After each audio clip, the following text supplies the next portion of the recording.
It's a great pleasure to introduce Phillipa Cordingley, and she has members of the team from the CUREE with her as well.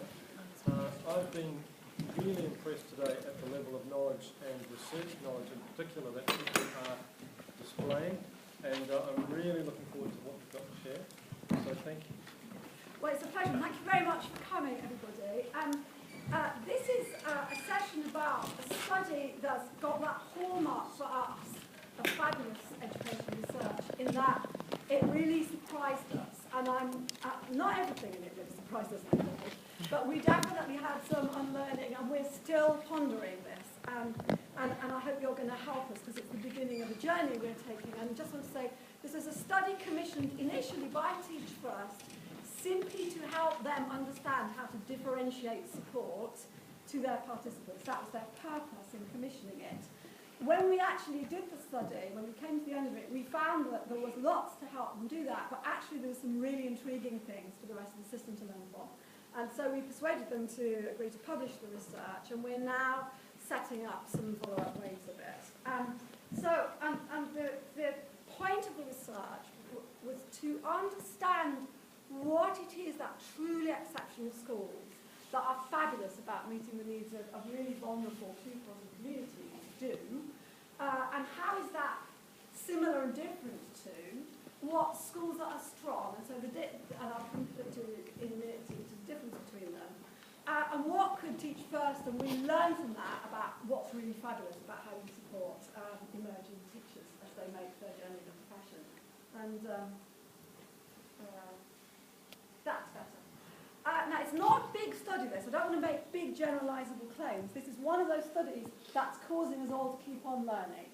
But there's a lot of in-depth material, there's quantitative evidence, there's qualitative evidence underneath this, and it's on our website, so you can see the full study. We had 8 exceptional schools, over 60% free school meals, I think they all were, reaching 75% plus at GCSE, including the maths, so those are pretty astonishing results. Compared with really strong schools, so these are schools serving similarly vulnerable communities and reaching national average. This is good. But what we wanted to do was look close up to see what was happening.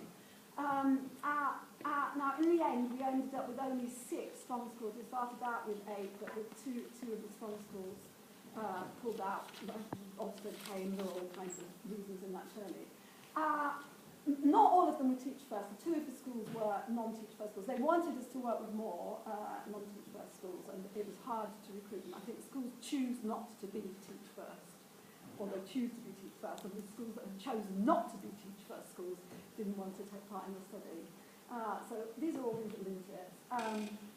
But we were really surprised by the results. And so I'm not using this clicker well.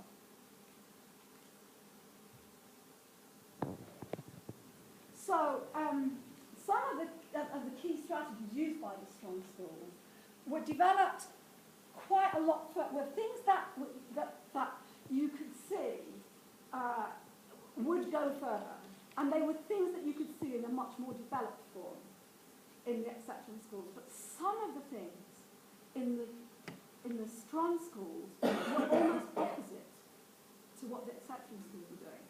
So I'm going to give you some of the evidence and see if you can figure out some of those differences for yourselves before I tell you the results.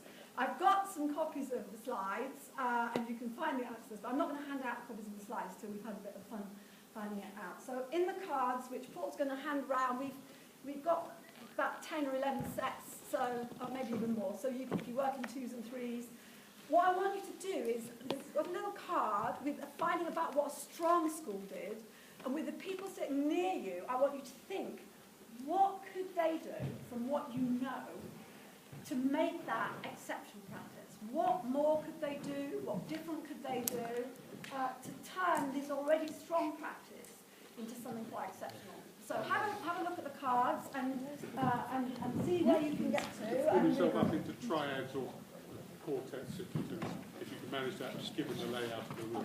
And then those of you who are fast workers, you might work through 2 or 3 features. You might then want to stop learning new stuff and think, right, now I want to apply that to my school. There's a few more. What does this mean to my school? So, and then we'll pull those things together. I think that's it. More here.